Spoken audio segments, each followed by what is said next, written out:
O Hiperconectado de hoje está bastante especial. A gente vai rever os melhores momentos do Hiperconectado de 2022. O programa já começou.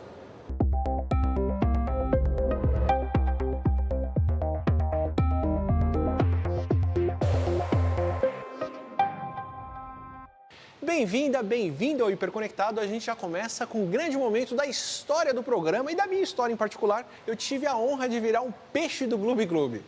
Melhor ainda, porque assim eu posso treinar minha apresentação para a Hora da Curiosidade sem eles me atrapalharem, né? Bom dia, colegas. Eu sou a Gloob e a minha mãe me deu esse nome. Para me transformar em um Gloob Gloob, a gente usou uma tecnologia chamada de Deepfake, porque ela mistura uma técnica chamada de Deep Learning para gerar fakes mais convincentes. E o pior, que pode ter sido feito para enganar. A operação funciona assim. Quando você usa um filtro de celular ou um aplicativo que muda o nosso rosto para fazer uma foto, você provavelmente está usando um programa que foi treinado para fazer o reconhecimento de rostos, usando uma técnica chamada de rede neural. Para fazer um deepfake, damos um passo além e usamos dois tipos de programas com redes neurais. Um deles é o reconhecedor, que vai ser treinado para reconhecer rostos e pode ficar cada vez melhor nisso. E o outro, que é o gerador, porque desenha rostos cada vez mais convincentes para enganar o programa reconhecedor. E os dois vão competir desenhando rostos mais realistas e tentando descobrir se eles são falsos ou não. Competindo dessa forma, eles vão ficando cada vez melhores em criar rostos que podem até nos enganar. A gente conversou com o Bruno Sartori, um dos maiores especialistas em deepfakes do país, que já teve várias de suas obras viralizadas. Vamos dar uma olhada.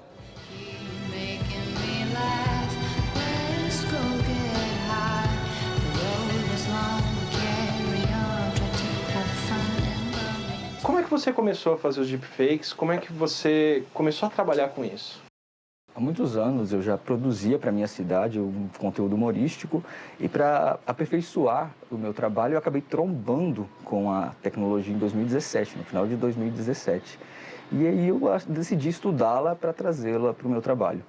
Tecnologia de Deepfake. Isso era um programa, era um aplicativo, era alguma coisa que você podia clicar e fazer? Como que foi essa? Não, era uma comunidade aberta, com códigos abertos, não tinha uma interface, não era um programa, assim dizer, né, como a gente conhece.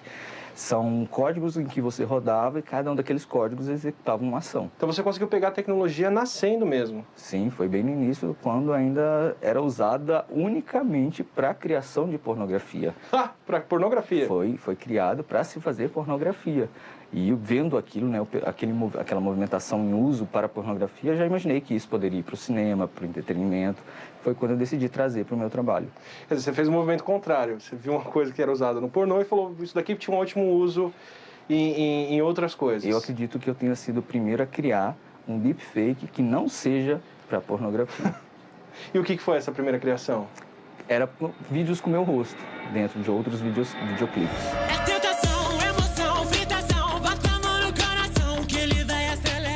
E quando você começou a fazer os vídeos de deepfake, quando a maioria das pessoas nem fazia ideia que isso existia, as pessoas se confundiam com o que viam, elas vinham te perguntar como é que você tinha gerado aquilo, tinha quem estranhasse se aquilo era real ou não? No início, sim, porque era realmente o rosto daquela pessoa em um vídeo. Isso confundia muito a cabeça das pessoas. Não se pensava que era falso, pensava-se que era a pessoa fantasiada de algum personagem onde o vídeo estava do que aquilo havia sido manipulado. E hoje, com a disseminação tanto de vídeos deepfakes quanto com programas de celular, mesmo aplicativos que fazem isso, isso tornou mais fácil das pessoas detectarem, né? Elas já veem aquele conteúdo e já imaginam que ele é falso. E para usar o seu termo, a gente começa com esse conteúdo sintético que você encontrou como pornografia. Agora você começou a usar isso para humor, para o tipo de vídeo que você faz, às vezes com uma crítica, às vezes com uma brincadeira. Que outros usos você vê esse tipo de material tendo hoje? É usado bastante dentro da publicidade, para você utilizar trazendo personalidades, levando elas para onde elas não poderiam estar. dentro do entretenimento, da televisão, usam isso em programas humorísticos. Em alguns anos vai ser possível levar isso até para a comunicação, onde você tem a sua voz sendo traduzida para qualquer idioma sem você nunca ter falado aquele idioma, entende? Então você pode ter um aplicativo aí de mensagens em que você está aqui falando com a pessoa no seu próprio idioma e do outro lado ela está te vendo falando no idioma dela com seu timbre de voz. Quer dizer, a gente pode se preparar já para uma era de Hollywood em que você não vai ter 10 filmes de uma mesma atriz ou de um mesmo ator acontecendo no ano. Você vai ter 50, 100 filmes e série e tudo, porque a pessoa liberou a imagem dela. Atualmente a gente está trabalhando com um jogador de futebol que não tem disponibilidade para estar sempre indo no estúdio para gravar. Então gravamos a base, tem uma produtora que faz a voz e sempre que precisa, ela manda a voz, a gente usa aquela base e entrega um novo comercial sem que aquele jogador tenha que ir àquele estúdio para fazer a gravação novamente. Por enquanto isso, porque logo mais vocês não vão precisar nem que ele mande o áudio. Será possível fazer inteiro. A gente já está vendo tecnologia para fazer dançando, um corpo inteiro, dançando, caminhando, estando em locais que nunca esteve.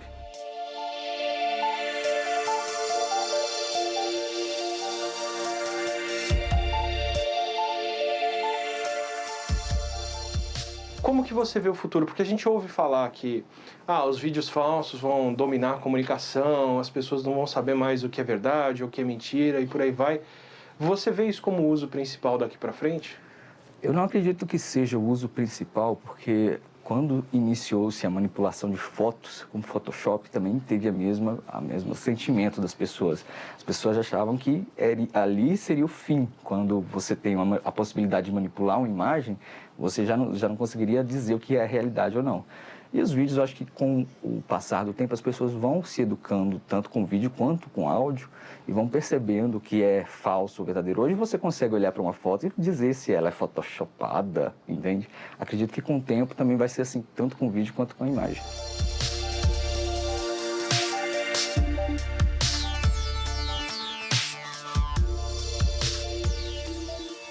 O vídeo falso é tão convincente que chega a assustar. A gente foi conversar com a antropóloga Rosana Pinheiro Machado para falar sobre o impacto que deepfakes podem ter na nossa sociedade. As deepfakes são um problema gravíssimo, a aceleração e o aprimoramento da tecnologia. Ela tem um efeito devastador e que potencializa comportamentos antiéticos de informação, mas a gente tem que voltar ao ponto de sempre, de que mais do que a tecnologia mudar a humanidade, eu sigo a teoria do Daniel Miller, professor da Universidade College de Londres, que escreveu um livro Como que o Mundo Muda a Tecnologia. Sob o ponto de vista antropológico, a gente tem que estar pensando como que essas pessoas estão recebendo essas deepfakes e se de fato estão acreditando e por que estão repassando. A nossa preocupação ela tem que ser com os aspectos políticos e éticos, não necessariamente tecnológicos. Tem que ter uma preocupação tecnológica. A tecnologia, ela sim, de fato, potencializa e acelera processos, mas processos que são fundamentalmente humanos, fundamentalmente morais. Deepfakes já foram usadas na política e para produzir fake news. E política foi um dos temas tratado no Hiperconectado em 2022, mas foi uma política diferente. Foi a política dos chimpanzés.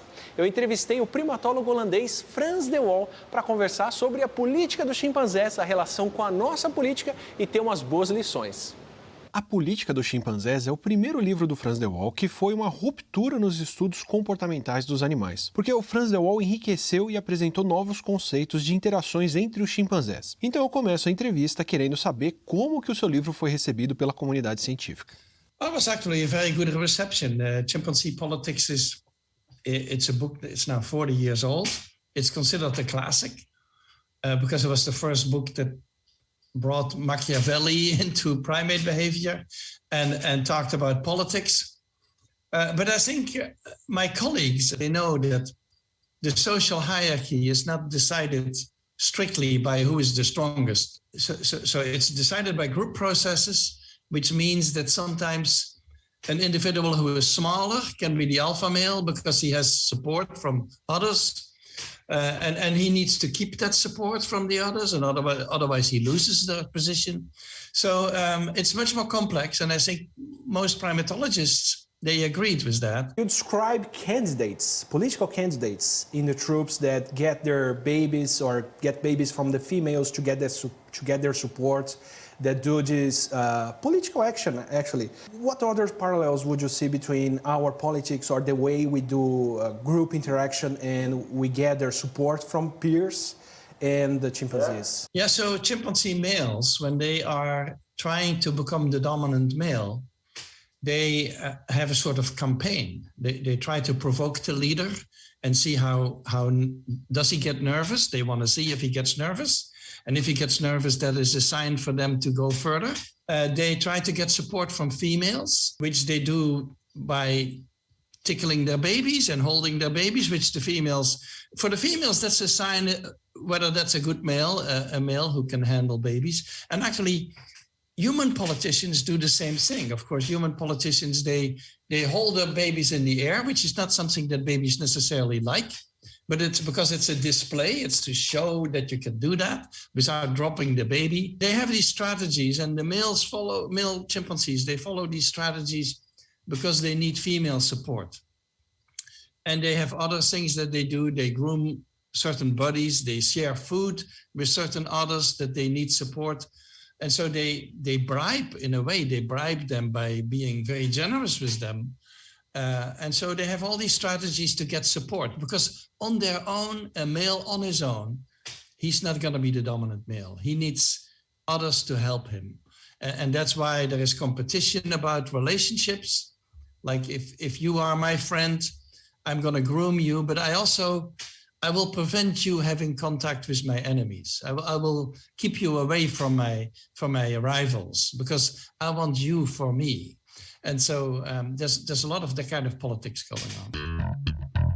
No momento dessa entrevista com o Frans de Waal, o Pepe, que é o chimpanzé macho do Zoológico de São Paulo, estava em plena campanha política para se tornar o líder do seu bando. Hoje aqui no grupo é formado por 8 animais. Um único macho, que é o Pepe, e um harém de fêmeas, né? E esses animais, é engraçado que o Pepe ainda não comanda o grupo, né? A gente ainda tem uma fêmea matriarca, que ela comanda o grupo, mas assim, o engraçado é que toda vez que ele vai fazer alguma coisa, ele pede uma bênção dela, como se fosse. Então assim, se ele começa a causar, querer brigar com todo mundo, ele vai dar um abraço nela, se ela libera, e aí ele continua o que ele está fazendo. Então aqui a gente consegue perceber como o Pepe, né, que é esse macho, né, que está mexendo no pezinho, ele sempre procura a aprovação da Faustina, que é a nossa fêmea matriarca. A Faustina a gente consegue identificar bem por conta da manchinha no rosto. Então eles passam longos períodos do dia fazendo catação um no outro. É como se fosse uma aprovação dela mesmo. E ela retribui essa catação falando tipo, ó, você tá certo, está no caminho, então isso é bem legal. Ele sempre vai pedir a aprovação dela, que hoje é a matriarca do grupo. Apesar dos chimpanzés serem animais bastante agressivos, eles procuram aliados para poder dar um golpe, né, político, como se fosse assim, para poder assumir um bando. Porém, o que é mais fácil para eles fazerem antes desse golpe é buscar aliados. Então, assim, as fêmeas são um papel muito importante nesse processo. Após a aprovação de todas as fêmeas, ou da maior parte das fêmeas, é que os chimpanzés, então, vão para um lado mais de força.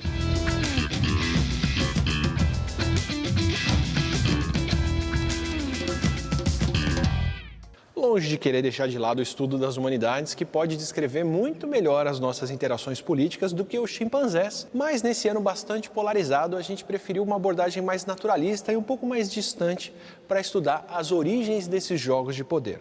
Daqui a pouco a gente volta com mais melhores momentos do Hiperconectado de 2022. Até já!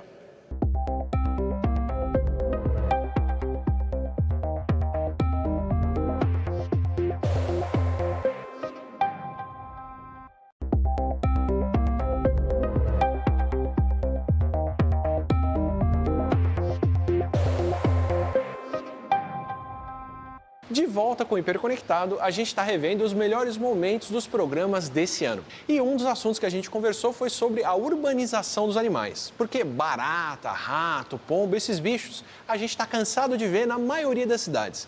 Mas tem vários outros animais diferentes que estão passando a conviver conosco nas cidades. Nós conversamos com o ornitólogo Luciano Lima para falar sobre a urbanização das aves. O Luciano é mestre em zoologia pela Universidade de São Paulo e atua como coordenador técnico do Observatório de Aves do Instituto Butantan.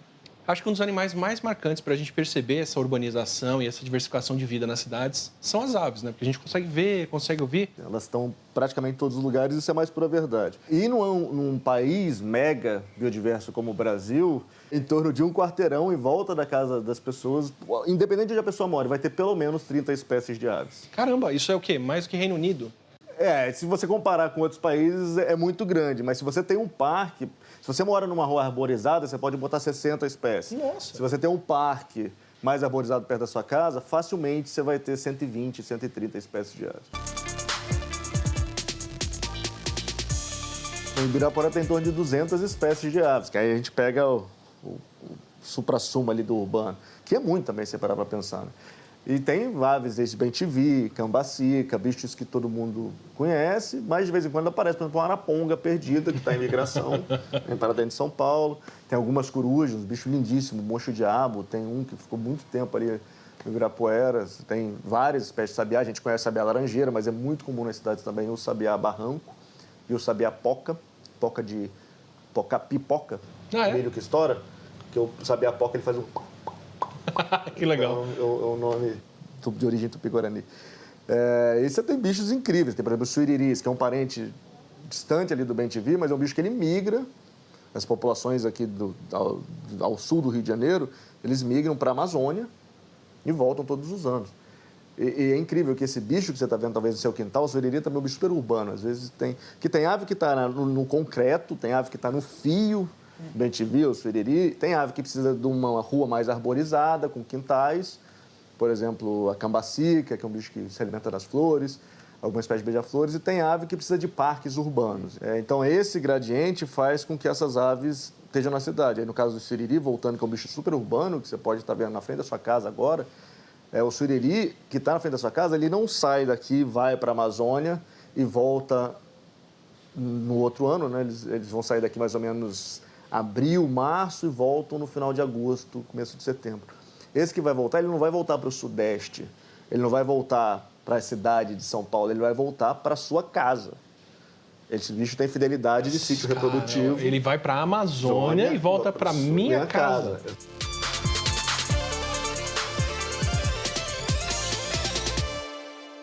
É até viciante, porque a observação de aves ele é um hobby que eu falo com qualquer pessoa, cara, começa a passarinhar, que aí em uma semana você vai conhecer 5 espécies. Passarinhar, o que é o passarinhar? Passarinhar é esse hobby, essa atividade que as pessoas... É muito difundido desde o século XIX nos Estados Unidos e Inglaterra, principalmente na Inglaterra e outros países da Europa, depois dos Estados Unidos, que é um hobby onde as pessoas buscam diferentes espécies de aves em um habitat natural. É como se fosse procurar caçar Pokémon, mas os Pokémons estão vivos espalhados pelo mundo.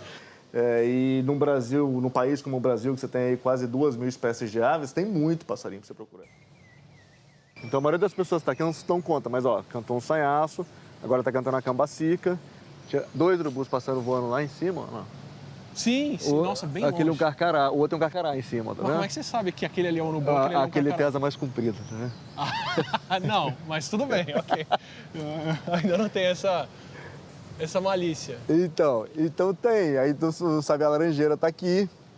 Então os bichos eles estão presentes e estão disponíveis. E a primeira coisa que você vai fazer é você começar a prestar atenção.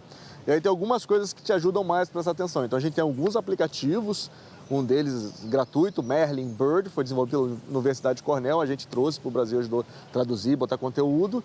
Você vai lá, você abaixa esse aplicativo, bota o pacote do Sudeste do Brasil ou do Centro-Oeste, onde que você esteja, tem os pacotes por região. E aí você tem uma canto, imagem. Você consegue ouvir eles para saber se o canto que você está ouvindo é parecido. Isso, você consegue comparar. Inclusive agora tem o BirdNet, você consegue gravar o passarinho, jogar no aplicativo e Shazam das aves. Eu brinco até às vezes que é um 7º sentido, assim, que está ao redor das pessoas e as pessoas não se dão conta. E de repente as pessoas começam a prestar atenção e você ressignifica os lugares, ressignifica os momentos. A A gente está acostumado a pensar na evolução como essa coisa que acontece lá fora, na natureza, distante da gente e que leva muito tempo. Mas ela pode acontecer diante dos nossos olhos nas cidades. As cidades já se tornaram tão grandes que elas viraram um novo ambiente onde a evolução pode acontecer às nossas vistas. E essa interação com a vida selvagem nos centros urbanos só deve aumentar. Por um lado, é super legal porque a gente tem esse novo laboratório onde a gente pode ver uma ecologia diferente surgindo. Mas por outro, se a gente quiser ter uma interação produtiva e legal com essa vida que está se urbanizando, é bom a gente dar uma mãozinha e trazer mais natureza para dentro da cidade.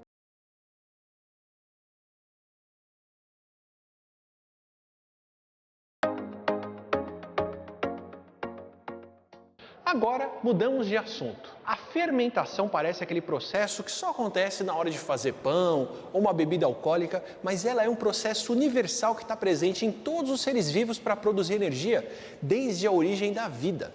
Fermentação é o que acontece quando organismos usam a matéria orgânica para produzir energia, como o fermento do pão pode fazer com a massa.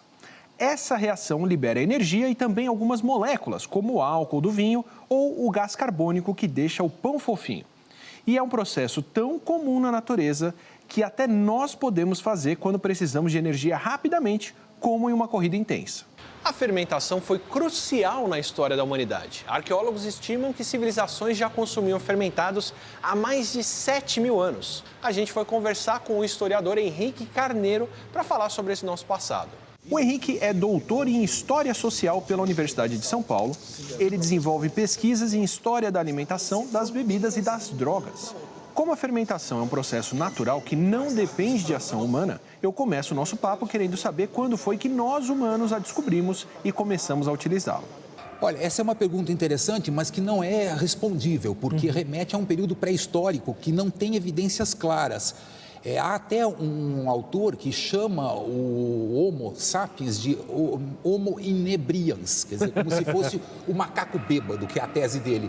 Ele diz: a descoberta de certas frutas ou outros materiais que naturalmente fermentavam vai levar a uma tentativa de melhorar o aproveitamento desse material cultivando.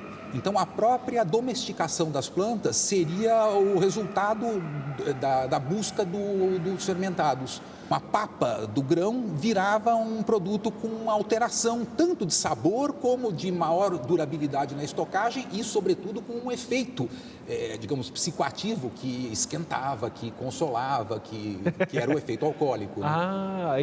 Mas então, peraí, essa fermentação começou a ser usada primeiro por conta do álcool? Sim. A ideia é essa, porque há muitas fermentações, a fermentação láctica, a fermentação acética, mas a fermentação alcoólica, que pode ocorrer tanto com materiais ricos em amido, que são, no caso, os cereais, como com frutas ricas em frutose. E ambas produzem uma alteração fisioquímica que torna o alimento mais atraente e com um efeito suplementar, que é um efeito que a gente pode chamar de um remédio, né? É a descoberta de um dos primeiros psicoativos da humanidade, que são as substâncias fermentadas, que correspondem basicamente a cada um dos grandes cereais, né?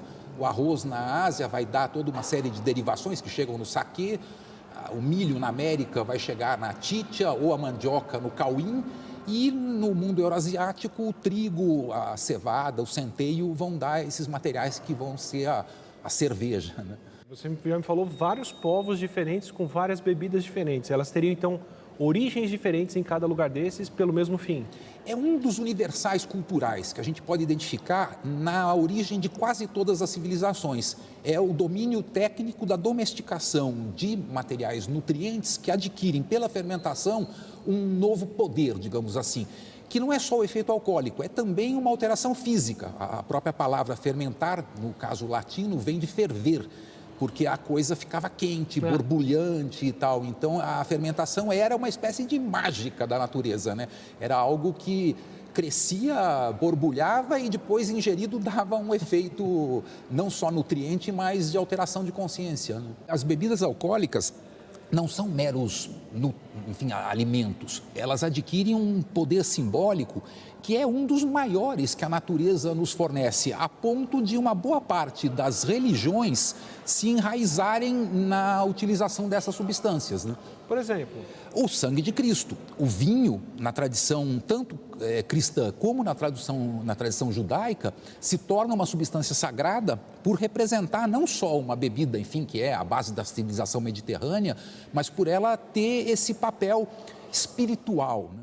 Para dar um exemplo, no nosso caso concreto, é a cauinagem, né, que é a grande festa do mundo indígena tupi, era a ingestão do fermentado de mandioca, que era feito inclusive com a insalivação e esputo, né? Quer dizer, as mulheres mastigavam e aí a saliva ajuda a quebrar o amido, né, a amilase, e isso facilita a fermentação depois do cauim, né, que é a nossa cerveja mais antiga, né? Além dessa alteração que o próprio álcool traz e da presença do álcool por conta da fermentação, tem mais algumas coisas que esse processo traz para os alimentos ou para o que a gente consome que é importante para eles? Eu diria que para quase todos os alimentos vai haver uma necessidade de domesticação de um micro-organismo fúngico, que é uma levedura, é uma espécie de fungo que tem inclusive no ar e que a gente chama de Saccharomycetáceo. E esses fungos vão permitir não só a fermentação alcoólica, mas a fermentação láctica. Então, todos os derivados de leite que se conservam na forma de iogurtes ou mesmo de queijos vão ter, enfim, a ação desses micro-organismos de diferentes tipos. E depois o pão. A transformação do que era uma bolacha, digamos assim, um pão ázimo, como os judeus usam, inclusive, na cerimônia da Páscoa e tal, para o pão fermentado, é um enorme salto civilizatório.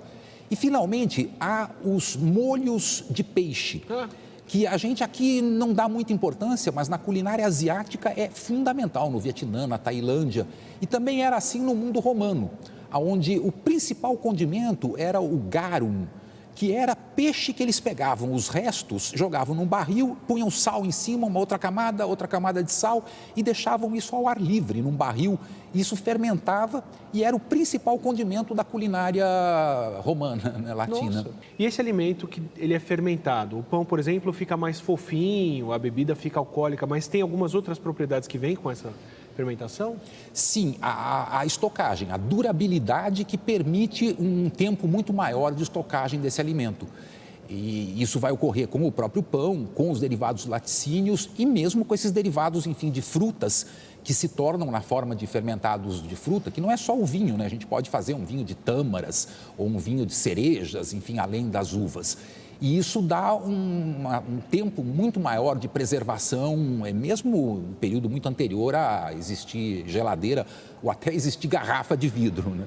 E dentro do corpo, essas substâncias se revelam não só muito úteis para a alimentação, tem nutrientes que são aminoácidos que só a fermentação garante, mas também permitem esse efeito de transformação, enfim, da consciência, esse calor, digamos, da embriaguez, né? Quer dizer, a gente pode dizer que a fermentação transformou a comida, mas também transformou quem consumiu essa comida. Certamente, é o tipo de relação, assim, digamos, simbiótica entre uma espécie vegetal e a espécie humana, porque essas espécies também se tornaram depois, ao serem cultivadas, muito mais difundidas e se não fosse o ser humano, elas seriam espécies exóticas, que quase não teriam extensão. Segundo o professor, o cauim é o fermentado alcoólico com a tradição mais antiga aqui no Brasil, que já era feito pelos indígenas aqui antes da chegada dos europeus. É uma bebida feita à base de mandioca, que também pode levar frutas e tem um processo de produção bem diferente. A mandioca ela é cozida, mastigada, cuspida e depois recozida, porque é a mastigação e as enzimas da saliva que vão quebrar os amidos da mandioca e fazer os açúcares que produzem o álcool depois no fermentado. E cauinagem é a festa onde o pessoal consumia o cauim, que podia durar vários dias. E se o assunto te desperta a curiosidade, o professor deu a dica dos livros do Oswaldo Gonçalves de Lima, que é um pernambucano considerado brasileiro pioneiro no estudo de fermentação sob o ponto de vista antropológico. Com essa curiosidade, eu me despeço por aqui, mas semana que vem a gente está de volta. Boa semana, bom cauim e até lá!